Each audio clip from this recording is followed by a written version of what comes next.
Hello. This is in case you are wondering, we are entering the fifth week of this semester. Yeah, the university announced that we are going to be online until fourth week, but my guess is we are gonna still doing the online class on the week. So I'm making this in advance. Okay. Uh, I postponed this topic a little bit because it involved a little bit of calculations, and I want to do it in the class, offline, face to face. However, it seems if I cannot continue to avoid these topics. So basically, what we are going to do is what is so-called intellectual property. So we are still doing the property right thing. And then you must know that as the society has developed, the scientific technology gets more and more important than like physical work and things like that. So this intellectual property is becoming more and more important and becoming a big issue in property rights. So it deserves a very concentrated discussion on this. So probably I'm gonna spend 2 or 3 classes on this. Okay, I said information and innovation because when you talk about intellectual property, you are inventing new things. So usually you think about inventing something or discovering something. That is usually intellectual property. But also, you can have this. You write a book. You compose a music, so that is copyright and things like that. So innovation here means anything, something new, creative work by inventor, technician, or writer, musician, whatever. Okay. And what is the characteristic of that?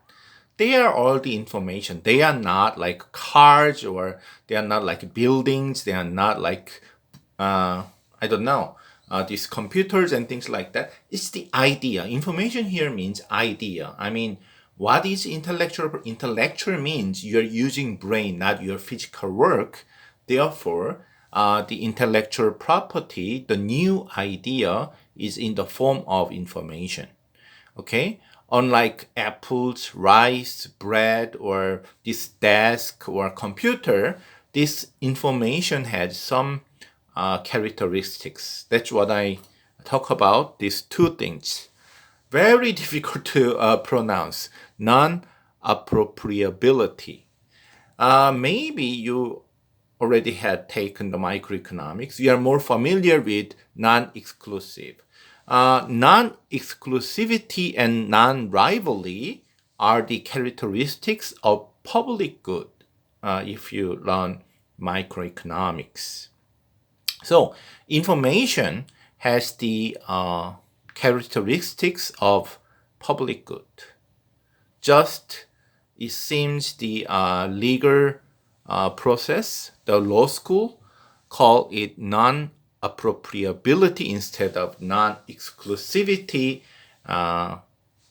like the economist. Okay, what are these?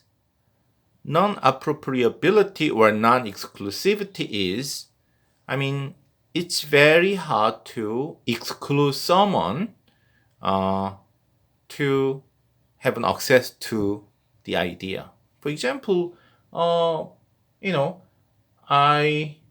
someone say, okay, everybody is afraid of corona infection, and then, someone found out, oh, the facial masks are very good in preventing the infection of coronavirus. So I found that I'm wearing the mask. Okay. Because it's idea, I think I should be the only one to wearing the mask. But then other people look at me and say, oh my God, the smart Professor Han found out something. And they are going to imitate me. They are mimicking me. And it's very tough to tell them, why? Please don't get the mask. This is my idea. But they say, come on, I saw you doing that. I want to do that. Okay? Like copying the music. Like you have a book. When I was young, Korea was poor. Like there are so many books in Korea, the English books or the translation of English books, but they didn't pay any royalty. So you go to the bookstore in America and purchase a book like this, and in like $20, and then you just make a copy of this book and sell millions in Korean market. Okay? And it's very tough to catch you if you are a professor in Boston and you heard about that some publisher in Korea didn't pay you any loyalty and distributing the book and selling it, make profit. It's very tough to stop that guy. Okay? Think about, okay. What about non-liability? Non-liability is another reason why it's difficult to stop that is, for example, I am reading this book. Okay? Think about, I'm having an apple. Okay, one apple. I'm eating it. My friends say, can I have that? I may say, okay, you can have half. But when you said, okay, you can have the half of the apple, the maximum amount of apple you can eat is the rest of the half. Okay? So the amount your friend eating your apple should be subtracted from the apple you are going to eat. What about this book? Your friends rented it and read it or copied it and returned it to you in 1 hour. Because your friend copied it, am I not able to read this book? No. I mean, you don't have to subtract anything from your information. Okay, so the idea can be divided freely, and the first person who gave the idea has no damage. Okay. On the other hand, if you have a car, you want to share with your friend, while your friend is taking your car, you cannot use the car. But if your friends copy your book and copy your music, even though he's still listening to the music, you can listen to the music. If he's reading the copy of your book, you can read your book too. So it's kind of free, and it's very easy to distribute and divide. Okay? In a sense, this is very good because, if you want to make 10 people use your car, you need 10 cars. But if you need 10 people reading this book, you need just one book and make a copy or something. Okay? If you want to eat apple, you need 10 apples. But if you want to listen to music, you can listen to 10 people listen to music together, or they can bring a CD and make a copy, or they can USB, they can copy it, and they can separately listen to music and things like that. Okay, where are these these characters leading us to? The property, the intellectual property, the ideas, information means ideas, has two objectives for the economist. First of all, you have to encourage the innovation, new ideas, creative things. Professor Han, if he write books, then it would be a good thing for the society. If Professor Kim invent some new car and new computer, that would be a good. But then, they need some monetary compensation. they spend their 1 or 2 year of their life to invent something, but they getting nothing, ultimately they are gonna stop inventing things, making new ideas.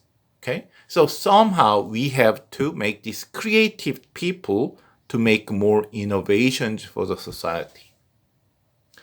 But making innovation is not enough. You make a new machine and only one person uses it, that's very sad thing.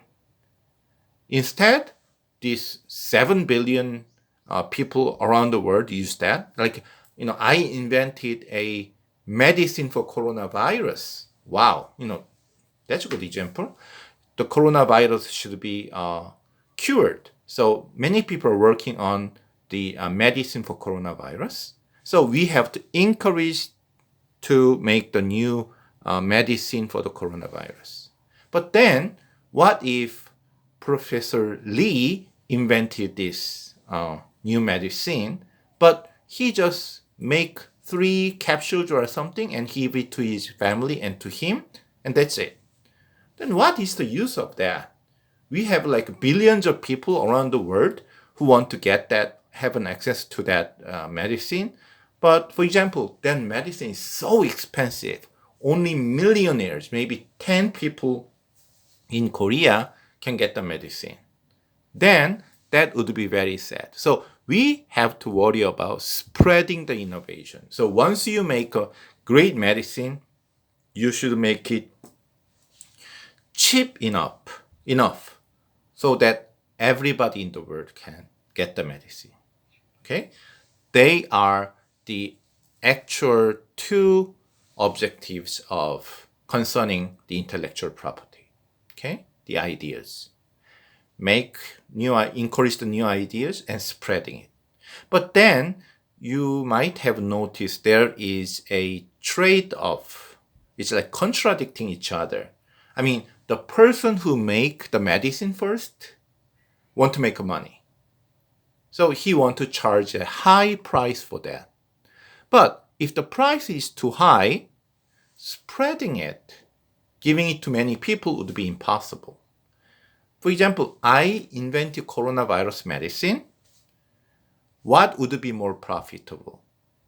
Sell it at $10 to everybody in the world, or charge it $1 billion and only sell it to Bill Gates or some very rich people. Probably if I sell the medicine at $1 billion, okay, that's too much, maybe $10 million to 100 people in the world, I may make more money than, charging $10. So this is going to be a problem. Okay, I said there will be a little bit of calculation. Let's do that. Think about that the Professor Han can make a new baseball. It works so well and so much improvement compared to the baseball last year. Okay, and there are 15 professional baseball teams and 70 amateur baseball teams in Korea.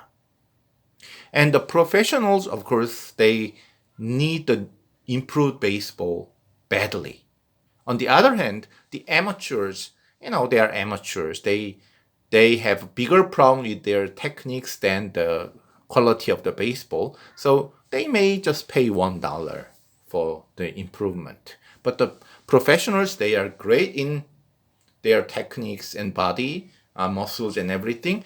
And they would really appreciate the improvement of the baseball, $10. And Professor Han has this idea of improving baseball, but actually doing that, the R&D cost will be $100. Now, Professor Han has only 2 choices. Charging $10 and sell it only to the professionals, or charging $1 to sell everybody, the professionals and amateurs. You may say, what about $5? That cannot be a candidate because if you charge $5, the amateur still is not going to get it. So any price above 1, the amateur teams would not get it. So if you want to charge over $1, you'd better charge $10 because that is the maximum dollar you can charge. And from $2 to $10, $10 is the best, obviously. Think about that. So another option is only when you include amateur, that is $1 or below. Okay? Just be patient and follow this. This example is quite important. If you charge $10, what is going to happen? The 70 amateur teams are going to give up. They are going to use the old baseball. The 15 professional teams, they will buy. So it's going to be 15 teams. They pay $10 to you. So your revenue would be $150, but you spend $100. Let's say the production cost is 0. You already spent R&D cost 100. So your net profit, this is profit, pi is profit for me. Net profit would be $50. Okay? What if it's $1? You have both professional and amateur teams as your customer. So including 85 people will buy your bowl at price of $1. So it's $85 minus the R&D cost 100. So it's negative 15. So if you are an inventor of this improved baseball, you will never charge $1. You will charge $10. Or put it another way, if the government forces you to charge $1, you're not gonna make the baseball. Okay, the new baseball would not be in the market because, the inventor would never invent something while he's losing his own money. He's gonna get divorced by his wife. So the only hope for the inventor to invent is charging $10. What about this SW is social welfare? As a society, this invention of new baseball, how much contribution does it make? In this case, the 15 professional teams get $10, but then the cost of production is $100. So this $50 itself would be the social welfare. There are 3 members, the inventor, and the professional teams and amateur teams. Look at the amateur teams. They didn't buy. So their social welfare remained to be same as before, so it's 0. What about professional teams? They purchase it at $10, but they pay $10. So they think this baseball has a $10 value, but they pay 10. So net profit for the professional teams would be 0. So the only member who make any meaningful profit is the inventor who made 50. So this 50 came out of amateur 0, professional 0. Amateur, because they didn't buy 0. Professional, they feel happiness of 10, but paid 10. So 10 minus 10 would be 0. Only the inventor made $50 profit. That's 50. What about in this case? Here, the professionals got this much happiness, 15 multiply 10. Of course, they minus 1. And let's say, they felt happiness of 150, and the amateurs get $1 happiness, and there are 70 of them. So for amateurs and professionals, total they got the happiness of 220. Of course, they should subtract what? Their payment of 85. Okay? So,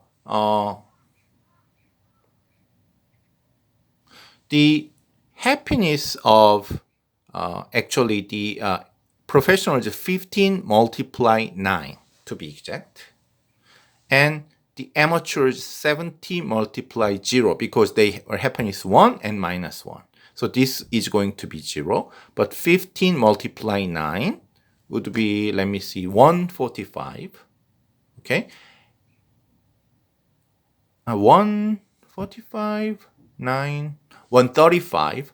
But then the inventor would lose $15. So 135 minus 15 would be 120.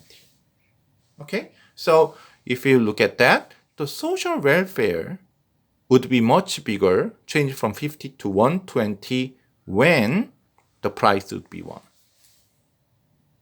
So we got the conclusion that when price is high, the inventor will invent it, but social welfare would be small.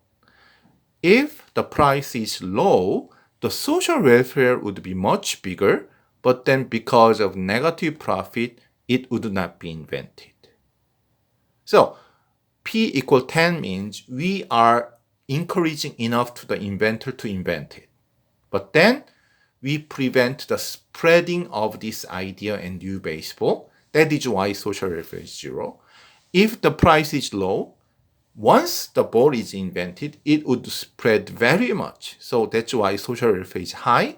But there is a chance that that would not be invented because the inventor would not make profit. So this is the dilemma of encouraging invention. If you encourage too much, it's not going to be spread enough. If you want to spread enough, it may not be invented. Okay? So we have to tackle these two things together, but then they work the other way. So free market would not be enough because free market, the price will be equal 10, but then no.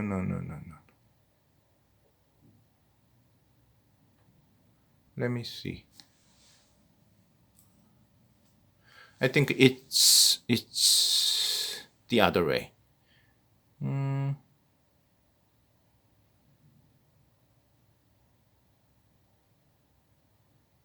Anyway, there's a free market and regulation, and we have to tackle the making innovation and making spread at the same time. Okay, so if free market means if people, okay, here I mean free market, people are copying each other freely kind of thing. But then when I invent the ball, some people copy my baseball very easily, so I would not make money. The price would go to be 1. So that I have no incentive to innovate. If the government give me the patent right, so nobody can copy from me, I will charge the price of 10, then I would invent it, but the spreading of the idea would not be enough. Okay? In order to solve this problem concerning innovation and invention, there has been a various system. Okay? The idea is give the minimum but sufficient incentive to the creator so that the innovation will happen. But still, because it's minimum, so make it free, almost free after that. The ideal thing is subsidy from the government. Okay, there are 4 systems. Number 1, subsidy from government. When I say, I want to invent something, the government say, how much would it cost? It will cost me $1 million. And the government said, okay, I'll give you $1 million. So Professor Han received $1 million. He invented a very good car, like electric car.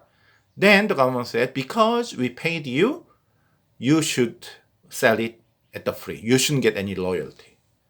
So Professor Han get some profit from the government. And then when his idea was invented, everything is free, so it will be spread widely. Wow. If it works, it's the ideal system. What will be the problem?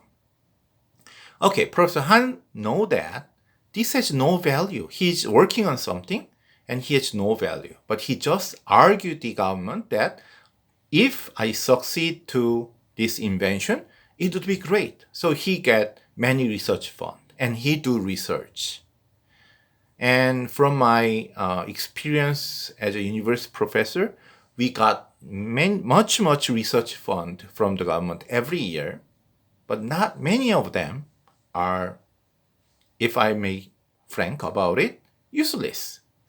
The government does not make money any of them. Maybe the government give the subsidy research fund to 100 people, 100 professors. Maybe only one or two has a good idea good enough to make money. Okay, so if it's a private money, the government officers care. Like, Press Han, what are you doing? We gave you money. What is the result is so horrible? But then it's government money. They don't want to have a bad relation with Press Han. It's not their money after all. So the government subsidy by itself, when the money is not the government officers and they gave it away, there's a very high chance the money would be wasted. Your tax money would be wasted. It's not efficient because of that. Charitable donation. Bill Gates, Mike Zuckerberg donate the money, and they, because it's their money, they care and things like that. Okay, so instead of government, the rich civilians donate some invention. Okay, and then there is a possibility that Bill Gates would be doing a wonderful job doing that. But then Bill Gates never be rich enough as the government, and he can encourage all inventions throughout. Maybe he worry about one disease or something, he can pour his money there, but never every disease in the world. So this charitable donation is ideal too, but not many rich people are doing that. Trade secrets. How does it work? You have an idea and you keep it secret. Okay? And you have 10 people working for you and you gave them a contract. I will never reveal the secret to other people. If it works, that's wonderful too. However, one thing is you are going to charge a very high price, so it's not good for the spreading. Number two, these secrets, the 10 people working with you, I'm like a Han Electric company. I have a new idea. I made a new computer, but then one of my employee would, I got a job offer from Samsung Computer Electronics. They go there and sell the idea, which is my idea. So without government help, each company protecting its own idea is, in many cases, fail. That's why in many cases, intellectual property would be the solution to protect these new ideas. And they are patent. When you invent something, you go to patent office and get patent. Or when you write a book or write a music, compose a music, it's copyright or trademark. Okay, we are going to look at that. These are three areas of intellectual property, basically meaning that the government give you a monopoly power. So if I invent something, if I write a book, for a certain period, other people cannot copy it. If they copy it, government go there, catch you, and put into jail or charge very big punishment, fine. Okay. So, however, the problem still remains because you are a monopoly. You are going to charge a high price. Therefore, the spreading is not enough. The government said, okay, Press Han can charge a very high price for 10 or 20 years for the medicine he invented. Otherwise, he will never invent that medicine, coronavirus medicine. So I invent a new medicine to cure the coronavirus, but for the next 10 years, I charge a very high price, maybe $1,000 one pill. But after 10 years, the price would drop to $5 for one pill because I'm not monopoly anymore. Every other people can copy my medicine, something like that. One good thing is that gives enough incentive for me to invent the medicine. The bad side, for 10 years, many sick people die because they cannot get into this very expensive medicine. Okay, we are gonna continue the intellectual property in next lecture.